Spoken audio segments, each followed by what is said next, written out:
Okay, we're going to talk about troubleshooting some inventory issues. Everybody knows that QuickBooks, if your inventory goes negative, it's going to skew your COGS.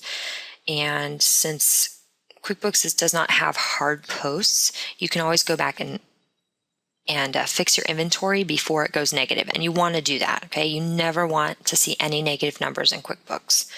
QuickBooks 2012 helps a lot with that because it does allow you to have transactions separate, your bill and your item receipt as two separate transactions. But we're going to go ahead into, just basic troubleshooting of inventory from things that happened in the past, the most common mistake. All right, so I'm going to go ahead and run my balance sheet. And once I pull this up, and we're going to run it just for the end of the month for now. Notice here, I have my inventory valuation in here, 229.75. Okay, now I'm going to go ahead and run my inventory valuation summary as of 10/31. Now, in theory, hopefully, this asset value of 754 should tie out to my balance sheet right here as of that date, because this is where my inventory asset is, right? And this is telling me my inventory asset value. Now, if that doesn't tie out, there's a couple things that we need to take a look at. The first and most obvious is you need to look and see in your inventory asset, are there any transactions in here that shouldn't be? So a bill, obviously, that's going to raise inventory. An invoice, that's going to lower inventory. Credit memo, raise inventory. Invoice, lower. Bill. Build assemblies, that's going to affect inventory. Okay. But if there are any journal entries in here, maybe that somebody posted a journal entry to inventory, that's something that can go against this. A check that's written straight to, so if somebody writes a check straight to inventory, that's going to affect it because that is not going to show up on this inventory valuation sheet, okay? Because this is just going to pull items that have inventory associated with it. So that's the first thing to check, easiest thing to check. The next thing, it's also pretty easy in my mind, but it's important to note. So we're going to go into our items list here, and we want to look at our inactive items.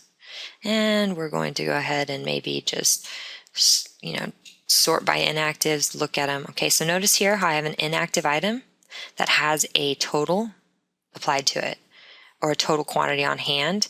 And if I look into it, I'm assuming also it has a value. Okay, so on this inventory valuation summary sheet here, notice the inventory item is LK doorknobs, and that doesn't show up on the sheet. That's because this inventory valuation summary sheet does not pull inactive items. So one of the things that is great to do is to go look at your items list, look at all the inactive items, and make sure that none of those have inventory quantities nor values associated with it. Okay, so if it does, you might want to be sure, check, should this really be inactive? Okay, this has a negative quantity. I'm guessing it's probably a really old item, so I probably want to just go in and adjust it out. So what you want to do there, you go up to vendors, inventory activities, adjust. All right, so I'm going to adjust it as of 10/31. Of course, as I mentioned before, you truthfully want to adjust it before it ever went negative. So it went negative on 5/18. So if you're not going to affect prior year books, you might want to go back and adjust it as of 5/1 so that it never goes negative.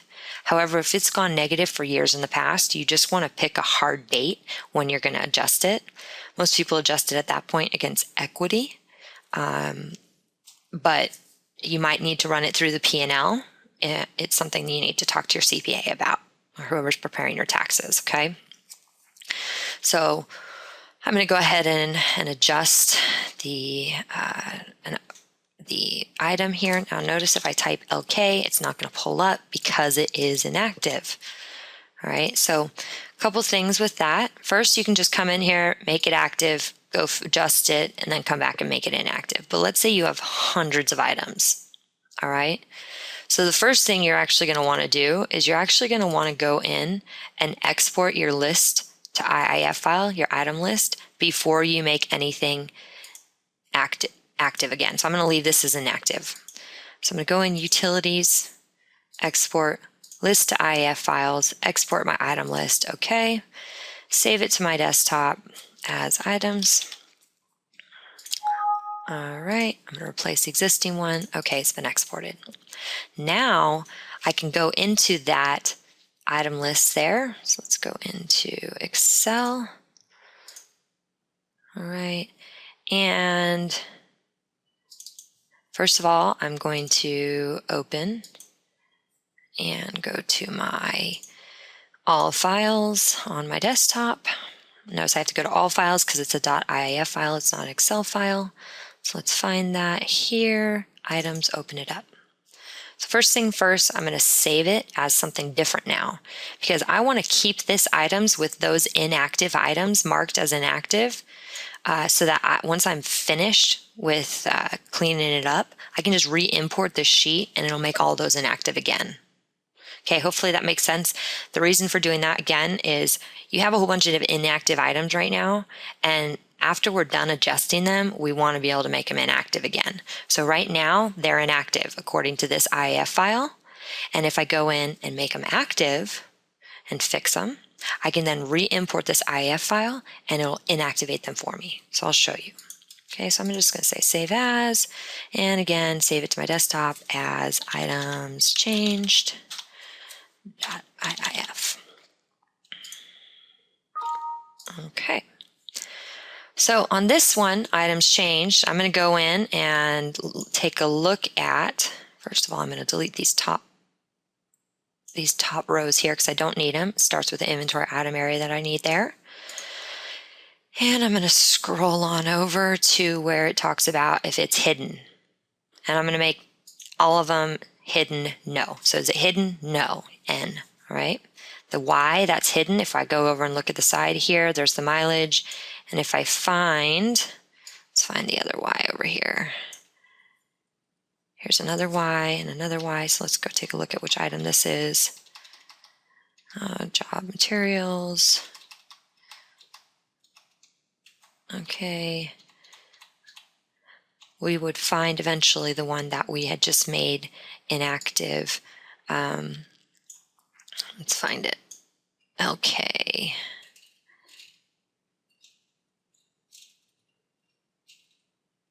All right, I guess I didn't export the same list. Let's try and re-export that again.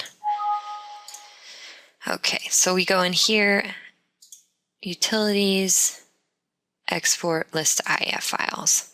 All right, and I'm going to choose my items list.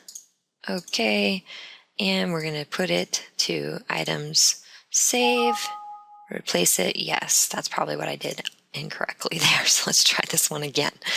Open up the items list again. All right. And now let's see if it has the correct items here. There's my LK doorknobs. And if I scroll over to the side, it's going to say, is it inactive? Yes. Or is it hidden? Yes. All right. So I want to change. I'm going to save this as, and I'm going to save it as items changed. .if. I'm going to replace the other one. Okay. So now, since this is the one I'm going to mark all the changes on, okay, so I'm going to go in, and again, this is not very helpful with when I just have a single item that's inactive, but let's just pretend like the single is hundreds of them. Okay, so I'm going to go into my hidden accounts, or my hidden column, and just double click on this little box to copy it down. And it's going to copy down N to all of my items there. All right, so what that's going to do then is I'm going to save this. Yes. And I'm going to go back into QuickBooks here and say import my IIF files, and I'm going to import my items changed. Now when it imports this, notice what it's going to do is it's going to make that active and any of the other items active that had been marked inactive previously. Okay, so what that'll let me do now is when I go adjust the quantity value on hand, I can go in there and say LK, so it now pulls it up, and my new quantity is going to be 0. It's going to have a value adjustment of $524, I have to decide where I want to adjust it against. Again, this should be something that you speak with your accountant about, what you're going to adjust that value against, because it's obviously something from the history that was never fixed, okay? So I'm going to fix it, put it to ask my accountant for now. You can choose a customer job class. I'm going to say save and close.